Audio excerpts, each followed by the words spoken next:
बिस्मिल्लाहिर्रहमानिर्रहीम। अस्सलाम वालेकुम। मैं हूं जी आपका दोस्त डॉक्टर रहमान मुर्तज़ा। दोस्तों और साथियों, उम्मीद करता हूं कि आप सब दोस्त खैरियत से होंगे। दोस्तों और साथियों, आपने मोटापे अपनी फैट्स को कम करना है। परहेज की सूरत में आपने सब कुछ बंद कर दिया, लेकिन आपका मोटापा कम नहीं हो रहा, फैट आपकी नहीं पिघल रही। तो आज मैं आपको एक ऐसी चीज का बताऊंगा, वल्ला इसके बाद आपकी बॉडी में से फैट्स ऐसे पिघलेगी, मोटापा ऐसे खत्म होएगा जैसे धूप के अंदर बर्फ रख दें तो वो फौरन पिघल जाती है। आपकी फैट भी ऐसे पिघल जाएगी। दोस्तों और साथियों, अगर आप इस एक बात के ऊपर अमल कर लो, वो क्या है जी?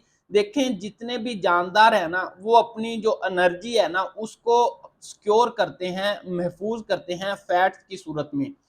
हमने वो सब कुछ बंद कर दिया, मक्खन, घी, आपने वो गोश्त के अंदर जो चर्बी है सब बंद कर दिया। लेकिन जो पौधे हैं ना, वो अपनी एनर्जी को महफूज करते हैं स्टार्च की सूरत के अंदर। हमने वो भी बंद कर दिया भाई, फिर तो हम मर गए ना।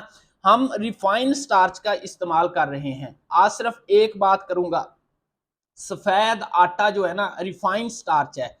आप गंदम का आटा लें घर वाला, और उसको पुड़ो वाली चक्की या ऐसी चक्की जिसके अंदर आटे के अंदर हीट ना बने, उस आटे की एक रोटी नहीं खा सकते आप। इतनी उसके अंदर ताकत होती है, इतने उसके अंदर फाइबर होते हैं, इतने उसके अंदर न्यूट्रिएंट्स होते हैं जो हमारी बॉडी को ताकत देते हैं और हमारे फैट्स को पिघलाने में अहम किरदार अदा करते हैं। लेकिन हमने कौन सा आटा इस्तेमाल किया?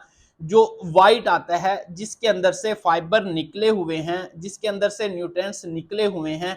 कोई भी ऐसी चीज नहीं है, वो हल्का फुल्का है, हम बार बार खाई जा रहे हैं, क्योंकि वो तो रिफाइंड स्टार्च है भाई, उसके अंदर है ही कुछ नहीं, ना फाइबर है, आपकी बॉडी को कुछ मिलने वाला ही नहीं। तो फिर आप जब बार बार खाओगे तो आपकी फैट तो बढ़ेगी ना, आपका मोटापा तो आएगा ना।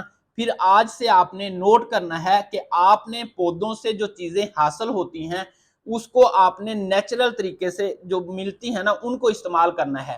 फिर मोटापा आपके करीब नहीं आएगा। मसलन वाइट आटे की जगह आप गंदम का ओरिजिनल आटा लेकर इस्तेमाल करें।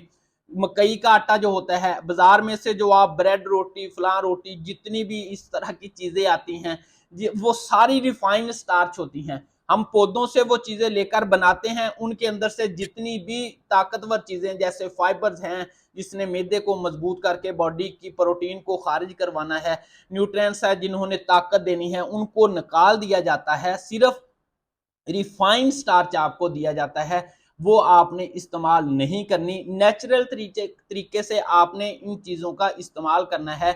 आटे का जितनी भी चीज़ें हैं, तो आपकी फैट नहीं रुकने वाली, आपको स्लिम स्मार्ट होने से कोई नहीं रोक सकता।